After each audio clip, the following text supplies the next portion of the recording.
YS Jagan పై హత్యాయత్నం కేసులో Visakha airport canteen యజమాని హర్షవర్ధన్ చౌదరిని ఎన్ఐఏ అధికారులు విచారించారు. ఎన్ఐఏ నోటీసులు ఇచ్చినా ఆయన విచారణకు రాకపోవడంతో గాజువాకలోని ఆయన ఇంటికి వెళ్లి విచారించారు.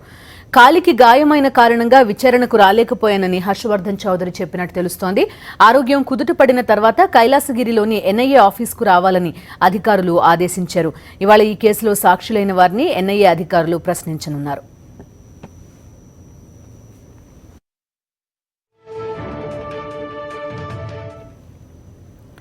ఎన్ఐఏ దర్యాప్తుకు సంబంధించి లేటెస్ట్ అప్డేట్స్ మా కరెస్పాండెంట్ రామచంద్రరావు అందిస్తారు.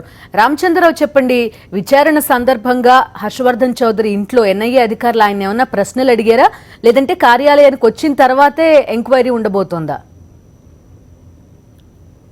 సంబంధించి ఎన్ఐఏ అధికారులు ఎలాంటి స్పష్టమైన సమాచారం మనకి ఇవ్వనప్పటికీ దాదాపు గంట సేపు హర్షవర్ధన్తో ఎన్ఐఏ అధికారులు మాట్లాడడం జరిగింది. గాజువాక్లోని పంతులు గారి మేడ వద్ద హర్షవర్ధన్ చౌదరి ఇంట్లోకి వెళ్ళిన ఎన్ఐఏ అధికారులు ప్రధానంగా చూసుకుంటే శ్రీనివాసరావుతో హర్షవర్ధన్కి ఏ రకంగా పరిచయం ఏర్పడింది, అలాగే హత్యకు ముందు హత్యా ప్రయత్నానికి ముందు ఏ రకంగా ఆయన ప్రవర్తించాడు, అన్నిటికంటే మించి జగన్మోహన్ రెడ్డిని చంపేందుకు ఉపయోగించిన కత్తి తీసుకువచ్చారు, ఇట్లాంటి అంశాలు కొంతవరకు ప్రశ్నించినట్టు తెలుస్తుంది. అయితే ఈ విషయంపై హర్షవర్ధన్ చౌదరిని కొందరు మీడియా ప్రతినిధులు మాట్లాడిన సందర్భంగా సిట్ అధికారులకు ఏ రకమైన సమాచారం ఇచ్చానో అదే రకంగా ఎన్ఐఏ అధికారులకు ఇచ్చినట్టు చెప్తున్నారు.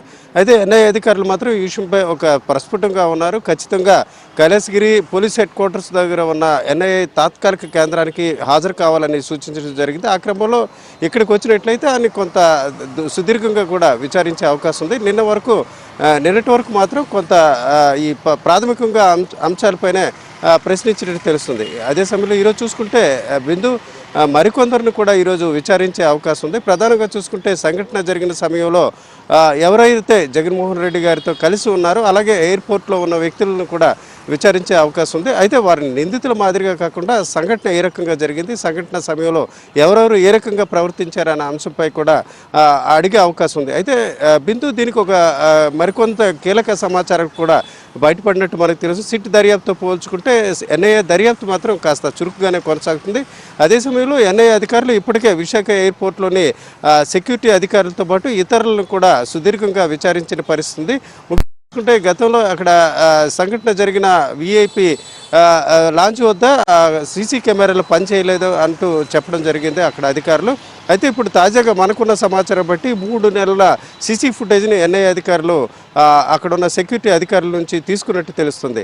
ఏదేమైనప్పటికీ నిన్న మొన్నటి వరకు జరిగిన సిట్ దర్యాప్తుతో పోల్చుకుంటే ఎన్ఐఏ దర్యాప్తు మాత్రం కాస్త చురుకుగా కొనసాగుతుందని మనం చెప్పుకోవచ్చు. ఆ క్రమంలోనే ఇప్పుడు హర్షవర్ధన్ చౌదరి నిజానికి కాలు గాయం కారణంగా తాను హాజరు కాలేనని వివరణ ఇచ్చినప్పటికీ ఎన్ఐఏ అధికారులే స్వయంగా గాజువాకలోని ఆయన ఇంటికి వెళ్ళి విచారించిన నేపథ్యాన కొంతవరకు ఈ సంఘటనకు సంబంధించి ప్రజల్లో ఉన్న అనుమానాలు చాలా వరకు నివృత్తి అయ్యే అవకాశాలు కూడా ఉన్నట్టు ప్రజలు భావిస్తున్నారు. ముఖ్యంగా చూసుకుంటే నిందితుడు శ్రీనివాసరావు కేవలం ఒక్కడే ఇంత దారుణానికి ఒడిగట్టే అవకాశాలు ఉండవు. ఖచ్చితంగా ఇతని వెనుక ఇతరుల ప్రమేయం ఉంటుందన్న బలమైన ఆరోపణలు ప్రజల్లో ఉన్నాయి. వీటినన్నింటిని కూడా ఎన్ఐఏ దర్యాప్తులో కొంతవరకు నిజాలు బయటపడతాయి. ఆ క్రమంలోనే కొంతవరకు చురుకుగా కీలక అంశాలు కూడా బయటపడినట్టు తెలుస్తుంది.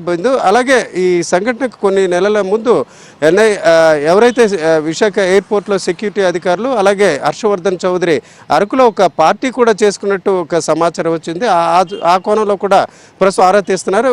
సాధారణంగా ఆ పార్టీ జరిగిందా లేక ఇతర కోణాల్లో ఈ పార్టీ జరిగిందన్న అంశంపై కూడా ప్రస్తుతం దర్యాప్తు జరుగుతున్నట్టు మనకున్న విశ్వసనీయ సమాచారం బట్టి తెలుస్తుంది.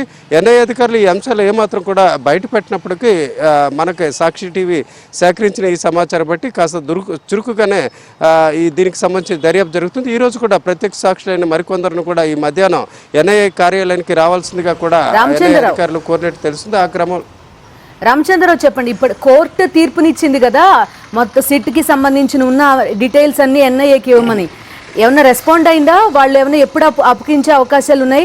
ఎయిర్పోర్ట్ అధికారులను ఏమన్నా ప్రశ్నించారా? ఇప్పటి వరకు సీసీ ఫుటేజ్ లేకపోవడం అనేది ప్రధాన సమస్య కనబడుతుంది కదా, దానికి సంబంధించి ఏమన్నా ఎన్ఐఏ అధికారులు ప్రశ్నించారా?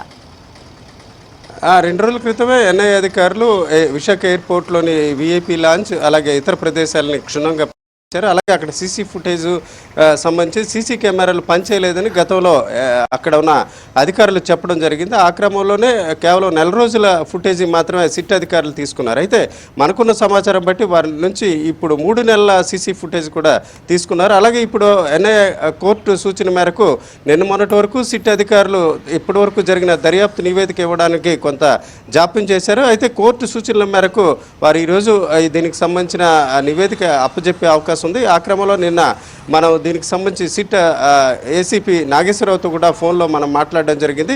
కోర్టు ఆదేశాలను మేము అనుసరించి నడుచుకుంటామని కూడా ఆయన చెప్పడం జరిగింది. దాన్ని బట్టి ఈ రోజు కానీ రేపు కానీ ఇప్పటి వరకు ఉన్న దర్యాప్తు నివేదిక కూడా అప్పచెప్పే అవకాశం ఉంది. ప్రస్తుతానికైతే హర్షవర్ధన్ చౌదరిని విచారించడం ద్వారా కొంతవరకు నిజాలు మరింత లోతుగా వచ్చే అవకాశాలు కూడా ఉన్నట్టు ప్రజలు భావిస్తున్నారు. రైట్ రామచంద్ర.